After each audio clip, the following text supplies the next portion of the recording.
Position से अलग ई भूमि के माध्यम पे प्रोजेक्ट्स के लिए लैंड परचेज की स्कीम चलाई हुई है। उसके अंदर 9 एजेंडाज आज थे। उन 9 में से 3 एजेंडाज को फार्मर के साथ आपसी सहमति से सेटल किया है, जिसमें एक तो बरसोड़ा सब माइनर का था, एक्सटेंशन का मामला है, क्योंकि उसमें पीछे भी एक्विजिशन हो रखी थी और सब माइनर को थोड़ा और आगे ले जाना था। तो लगभग 12.4 एकड़ लैंड आज फार्मर्स के साथ नेगोशिएट करी है। ऐसे ही करनाल हेल्थ यूनिवर्सिटी की अप्रोच रोड जो कुटेल में है, उसका मामला था, बड़े लंबे समय से पेंडिंग था।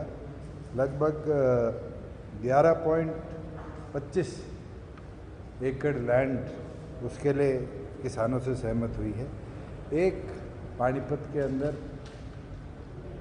ड्रेन का पैच कनेक्शन का मामला था, वो 1.91 एकड़ है, वो भी फार्मर्स के साथ सहमति से आज सरकार ने लिया है। और एक लाखन माजरा जो फ्लाईओवर मैम की तरफ जाता है, उधर सर्विस लेन और रेलवे स्टेशन को कनेक्टिविटी के लिए आज सड़क नहीं थी, उसके अंदर फार्मर्स के साथ 3.63 एकड़ लैंड नेगोशिएट हुई है, जिसका कुल खर्चा 15 करोड़ के आसपास का है। इसके अंदर 2 मामले फरीदाबाद के यमुना पुल के साथ कनेक्टिविटी के थे, वो अभी पेंडिंग रखे हैं, वहाँ रीनेगोशिएशन है। चीका बाईपास क्योंकि आज फार्मर्स नहीं मौजूद थे, वो पेंडिंग रखा गया है। फार्मर्स को ऑफर भी दिया गया और फार्मर सहमति करेंगे तो अगली हाई पावर के अंदर चीका बाईपास को कंप्लीट एक्विजिशन की ओर ले जाने का काम करेंगे। 2 मामले थे जिनको ड्रॉप किया गया है। पहला रानिया के अंदर शहर को फीड करने वाले वाटर वर्क्स का, उसके अंदर जो प्रपोजल्स आए थे उनके डिस्टेंस भी बहुत ज़्यादा था और प्राइस भी बहुत ज़्यादा था। उसके अंदर ऑल्टरनेटिव साइट्स देखने के लिए कहा गया है। और एक और प्रोजेक्ट था जिसकी अब वायबिलिटी नहीं बनती, इसलिए उसको ड्रॉप कर दिया गया, गुड़गांव का, जिसके अंदर एक गांव से दूसरे गांव को लैंड कनेक्ट करने का था। वहाँ ऑल्टरनेटिव सड़कें बन चुकी है, इसलिए उस प्रोजेक्ट को आज ड्रॉप किया गया है।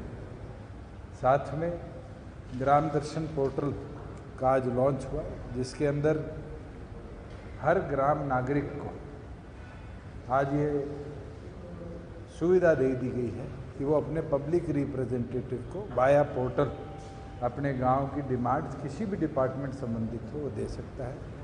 पब्लिक रिप्रेजेंटेटिव जो इलेक्टिव, चाहे वो सरपंच हो, मेंबर समिति हो, मेंबर जिला परिषद हो, विधायक हो, सांसद लोकसभा या राज्यसभा को हो, इन 5 को अब एक्सेस मिलेगा कि वो इन केसेस के अंदर जो भी गांव की रिक्वेस्ट आएंगी डिपार्टमेंट वाइज, उनको फिर आगे रिकमेंड कर सकते हैं।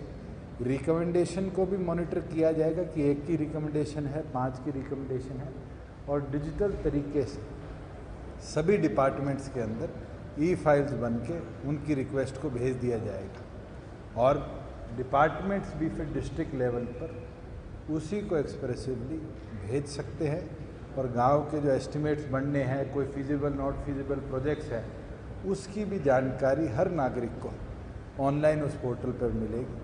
अगर कोई भी डिमांड एक 6 महीने के समय तक किसी द्वारा भी रिकमेंड नहीं की जाती इलेक्टेड रिप्रेजेंटेटिव द्वारा, तो फिर उसको ड्रॉप करा जाएगा।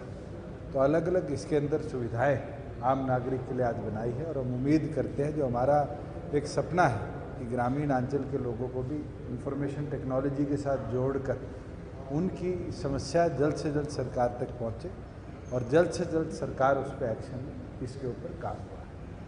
फाइनली आज सुबह हमारी जो Haryana enterprise and employment policy का बोर्ड है, उसकी बैठक थी, और उस बैठक के अंदर हमारे पास 4 मेजर एजेंडाज थे। एक एजेंडा पिछली मीटिंग का प्रोसेस को अप्रूव करना, दूसरा महत्वपूर्ण एजेंडा था कि हरियाणा के अंदर JBM नामक एक कंपनी है, वो इलेक्ट्रिक बसेस का अपना असेंबली यूनिट लगा रही है, उनको आज बोर्ड ने अप्रूवल दिया है और बेनिफिट दिए जाएंगे। उसके साथ साथ एक एनरिच एग्रो है, जिनका टेन्योर प्रिक्योरमेंट का जो पिछली पॉलिसी में अप्रूवल था वो ख़त्म हो रहा था, उनको एक्सटेंशन 1 साल की दी गई है। और फाइनली एक GLS पॉली फिल्म्स बनाएंगी जो मेजर काम एक्सपोर्ट ओरिएंटेड रहेगा, उसको भी इस पॉलिसी का बेनिफिट दिया गया। और इसके अंदर वेरिएशन है, क्योंकि जो GLS का प्रोजेक्ट है वो लगभग 600 करोड़ और 625 करोड़ के लगभग का है। जो JBM का प्रोजेक्ट है ये लगभग 80 एकड़ में वो पलवल के अंदर प्लांट लगाएंगे, और ये प्लांट की आज के दिन जो कीमत बताई जा रही है वो अप्रॉक्सीमेटली आप मान के चलो 657 करोड़ की होगी। और जो पॉलीफिल्म्स का प्लांट है वो क्योंकि हमारे D ब्लॉक में लगे कि इसमें बेनिफिशियल दुगने दिए जाएंगे।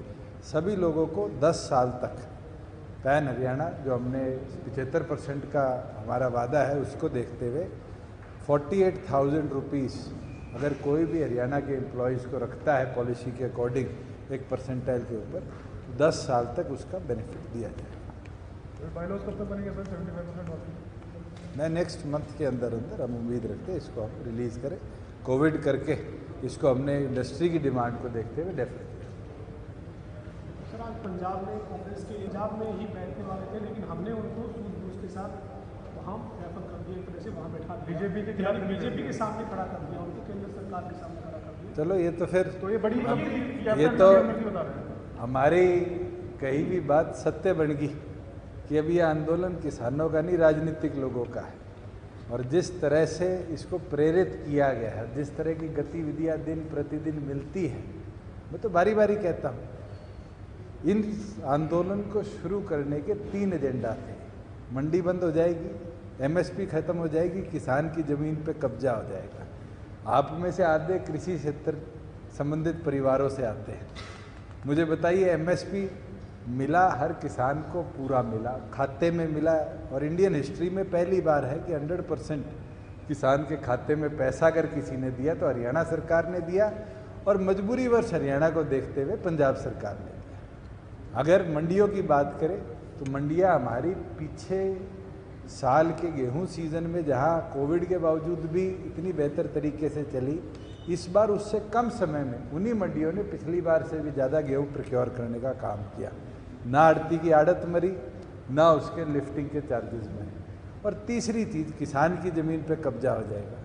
मैं तो आपसे पूछता हूँ, कोई 1 इंच किसी किसान की ज़मीन पे कब्जा हुआ तो कोई बताने का काम करे? केवल मात्र बहकाने का काम किया गया था, और ये कांग्रेस का एक प्रोपोगेटेड एजेंडा था जिसको आज देश देख रहा है।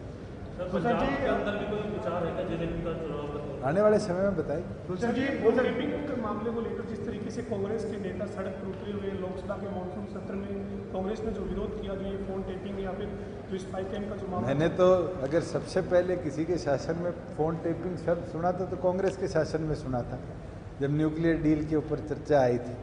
तो आज वो लोग इस तरह की बातें करते हैं, ये तो अपने आप चोर की दाढ़ी में तिनका दिखता है। दूसरा जी, आपने कहा कि राजनीति हो रही है किसान आंदोलन के नाम पर।